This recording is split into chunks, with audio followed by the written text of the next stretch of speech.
Hello বন্ধুরা, বুধু কিচেনে সবাইকে স্বাগত। আজ চলে এসেছি আরও একটা নতুন ভিডিও নিয়ে। আজ আমরা বানাবো মটর ডালের পুর দিয়া বাঁধাকপির ভাপা। তার জন্য আমরা এখানে একটা আস্ত বাঁধাকপি নিয়ে নিয়েছি। এখন আমরা বাঁধাকপিটি থেকে পাকা পাতাগুলিকে বাদ দিয়ে দেবো।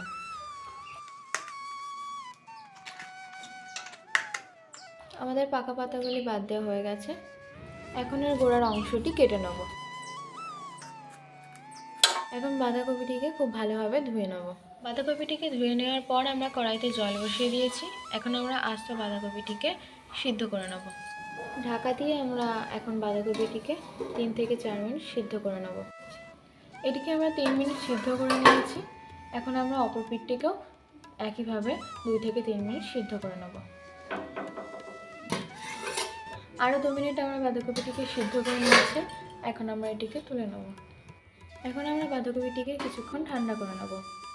বাঁধাকপিটিকে বেশ কিছুক্ষণ আমরা ঠান্ডা করে নিয়েছি। এখন বাঁধাকপির পাতাগুলিকে একে একে ছাড়িয়ে নেব।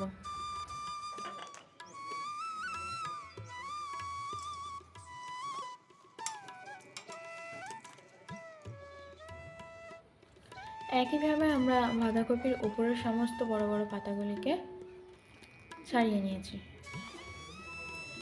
এরপর আমরা বাকি ভিতরের অংশটিকে টুকরো টুকরো করে কেটে নেব। বেঁচে থাকা বাঁধাকপির সমস্ত অংশটিকে আমরা টুকরো টুকরো করে নিয়েছি। এখানে আমরা 100 গ্রাম মটর ডালকে 6 থেকে 7 ঘন্টা আগে ভিজিয়ে রেখেছিলাম। এখন ডালগুলি খুব সুন্দরভাবে ভিজে গেছে। এরপর আমরা এখানে একটি মিক্সিং জার নিয়ে নিয়েছি। এতে মটর ডালগুলি আমরা দিয়ে দিচ্ছি। দিয়ে দেবো কুচিয়ে রাখা বাঁধাকপি, 3টি কাঁচা লঙ্কা। এখন আমরা সমস্ত কিছুটিকে খুব ভালোভাবে পেস্ট করে নেব।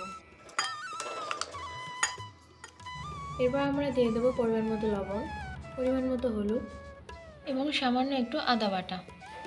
এরপর এটাকে আমরা খুব ভালোভাবে মিশিয়ে নেব।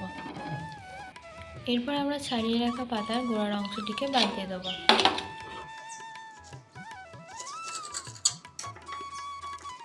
একইভাবে আমরা সমস্ত পাতাগুলিকে এইভাবে বাদ দিয়ে দেবো। পাতার গোড়ার অংশগুলি কেটে নেওয়ার পর আমরা ডালের পুরোটিকে পাতার ভিতরে এইভাবে দিয়ে নেব। এখন আমরা পাতাগুলিকে খুব ভালোভাবে মুড়ে দেব।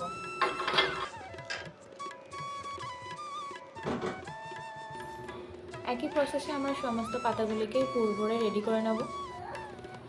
তো পাতাগুলির মধ্যেই আমরা একইভাবে পুর দিয়ে মুড়ে নিয়েছি। তোমরা চাইলে পুরের ভিতরে নারকেল কোড়া দিতে পারো। যে কড়াইতে আমরা বাঁধাকপিটিকে ভাপিয়েছিলাম সেই কড়াইতেই একটি ছিদ্রযুক্ত থালা নিয়ে তাতে পুর ভরা পাতাগুলি দিয়ে 3 থেকে 4 মিনিট আবারও ভাপিয়ে নেব। আমরা 4 মিনিট মতো এগুলিকে ভাপিয়ে নিয়েছি। পুরগুলি বেশ অনেকটাই শক্ত হয়ে গেছে। এগুলিকে এরপর আমরা নামিয়ে নেব। এখন আমরা কড়াইতে গ্রেভিটাকে তৈরি করে নেব।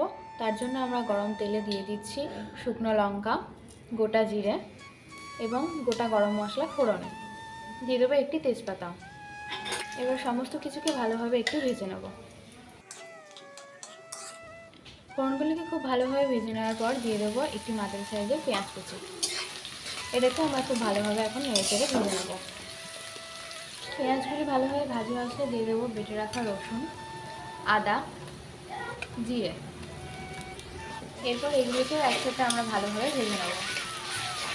মশলাগুলি বেশ কিছুক্ষণ নেড়ে চেড়ে নিয়ে দিয়ে দিলাম ভেজে রাখা ধনে গুঁড়ো, লঙ্কার গুঁড়ো, পরিমাণ মতো লবণ, পরিমাণ মতো হলুদ, স্বাদটাকে ব্যালেন্স রাখার জন্য সামান্য একটু চিনি এবং কেটে রাখা একটু টমেটো।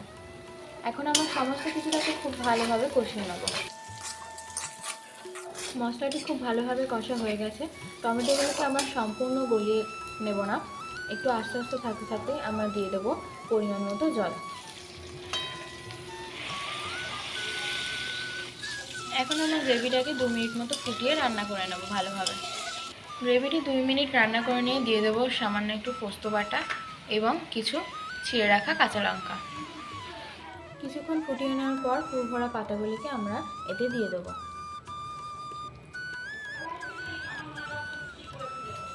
এখন এগুলিকে আমরা 2 থেকে 3 মিনিট রান্না করে নেব। রান্নাটা আমাদের প্রায় কমপ্লিট। এখন আমরা এতে দিয়ে দেবো সামান্য একটু ঘি। তোমরা চাইলে সম্পূর্ণ রান্নাটা নিরামিষও করতে পারো, শুধুমাত্র পেঁয়াজ এবং রসুনটা বাদ দিলেই হবে। রান্নাটা আমাদের সম্পূর্ণ কমপ্লিট। এখন আমরা এটিকে তুলে নিচ্ছি। এটি দেখতেও যতটা সুন্দর হয়েছে, খেতেও ততটাই সুন্দর হবে। এটি গরম ভাতের সাথে খুবই ভালো লাগবে। ভিডিওটা যদি পছন্দ হয় আমাদের ভিডিওটাকে লাইক, কমেন্ট, শেয়ার করবেন এবং এতে আরও নতুন নতুন ভিডিও পেতে আমাদের চ্যানেলটিকে সাবস্ক্রাইব করবেন।